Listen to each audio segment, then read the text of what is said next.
ಆತ್ಮೀಯ ಬಂಧು ಮಿತ್ರರಲ್ಲಿ ತಿಳಿಯಪಡಿಸೋದೇನೆಂದರೆ, ನಮ್ಮ ಆತ್ಮೀಯ ಮಿತ್ರರಾದ ಹಾಗೂ ಪತ್ರಕರ್ತರಾದ ಅನುಭವ ಇರತಕ್ಕಂತಹ ಮಂಜುನಾಥ್ರವರು ಒಂದು ಚಿಕ್ಕಬಳ್ಳಾಪುರ ಧ್ವನಿ ಅಂತಕ್ಕಂಥ ಒಂದು ಡಿಜಿಟಲ್ ಯೂಟ್ಯೂಬ್ ಚಾನಲನ್ನು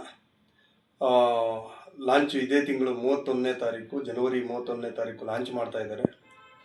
ಹಾಗಾಗಿ ತಾವು ದಯವಿಟ್ಟು ಕೂಡ ಎಲ್ಲರೂ ಕೂಡ ಒಳ್ಳೆ ಯುವಕ ಹಾಗೂ ಪ್ರಜ್ಞಾವಂತ ಯುವಕ ಅಂತ ಹೇಳ್ಬಿಟ್ಟು ಹೇಳಲೇಬೇಕಾಗುತ್ತೆ.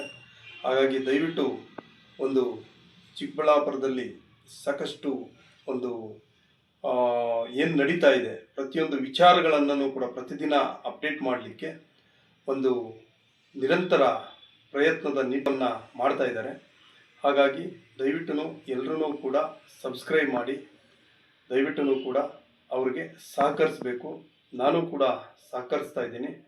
ಯಾಕಂದರೆ ಇವತ್ತು ಒಂದು ಪ್ರತಿಯೊಂದು ವಿಚಾರದಲ್ಲೂ ಕೂಡ ಇವತ್ತು ನೈಜ ಒಂದು ಸುದ್ದಿಗಳನ್ನು ಕೊಡೋ ನಿಟ್ಟಿನಲ್ಲಿ ಪ್ರಾಮಾಣಿಕವಾಗಿ ಪ್ರಯತ್ನ ಮಾಡ್ತಾರೆ ಅಂತಕ್ಕಂಥ ಆತ್ಮವಿಶ್ವಾಸ ನನಗಿದೆ. ಹಾಗಾಗಿ ದಯವಿಟ್ಟು ಕೂಡ ಮಂಜುನಾಥ್ರವರಿಗೆ ದಯವಿಟ್ಟು ಕೂಡ ಎಲ್ಲರೂ ಸಹಕರಿಸಬೇಕು ಹಾಗೂ ಸಬ್ಸ್ಕ್ರೈಬ್ ಮಾಡಬೇಕು ಅಂತ ಹೇಳ್ಬಿಟ್ಟು ತಮ್ಮೆಲ್ಲರಲ್ಲೂ ಕೂಡ ಕಳಕಳಿಯ ಮನವಿ.